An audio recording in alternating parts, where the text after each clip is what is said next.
Welcome to The Political Mechanic. My name is Stephen Thane. I believe in a universe of cause and effect. On this channel, we explore these fixed laws of nature in an effort to choose good political candidates and make good public policy. Please subscribe to the channel so you don't miss any episode. During the 2024 campaign, Trump was called a fascist.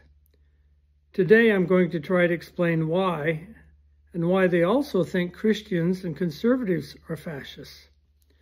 So fascism is socialism with a capitalist veneer that is characterized by authoritarian, ultranationalist, and a dictatorial leader with forcible suppression of opposition.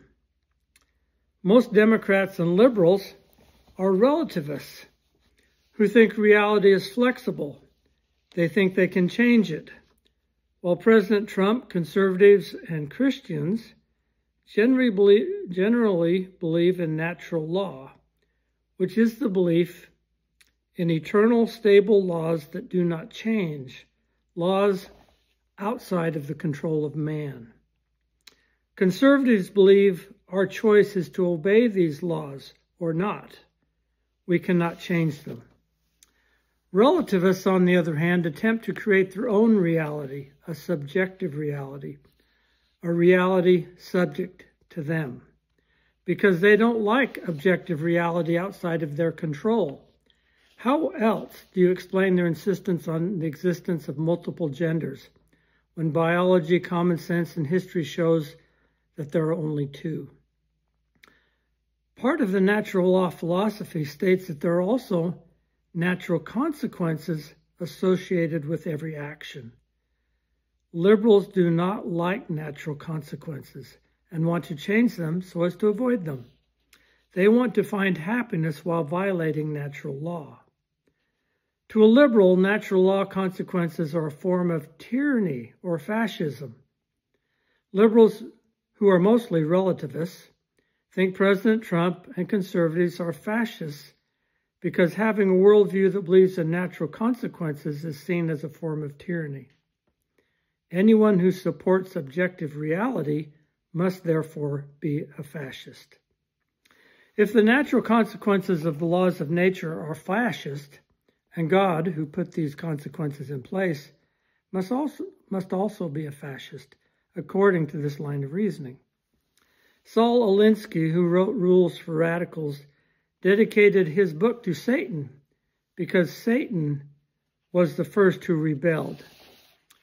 So there's a sense fighting against reality is really fighting against God and the system of cause and effect that God has set up.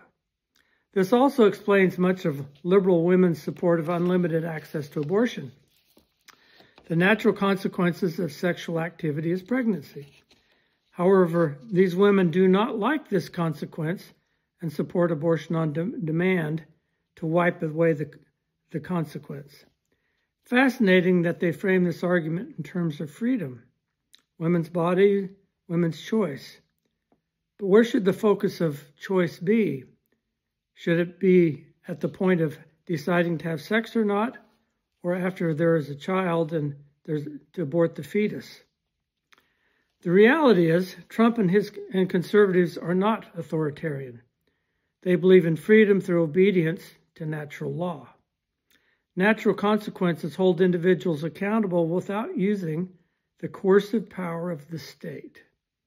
Relativists, on the other hand, have fascist tendencies because they are more than willing to use the power of the state to force people to act in ways approved by them.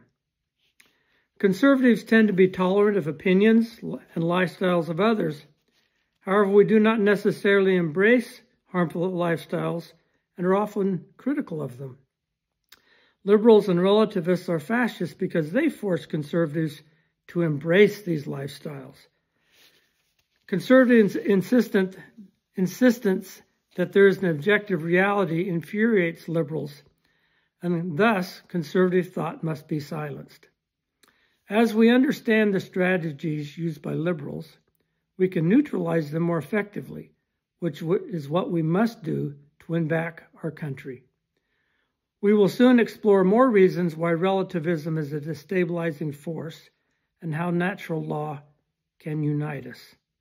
Until next time, your host, Stephen Thane.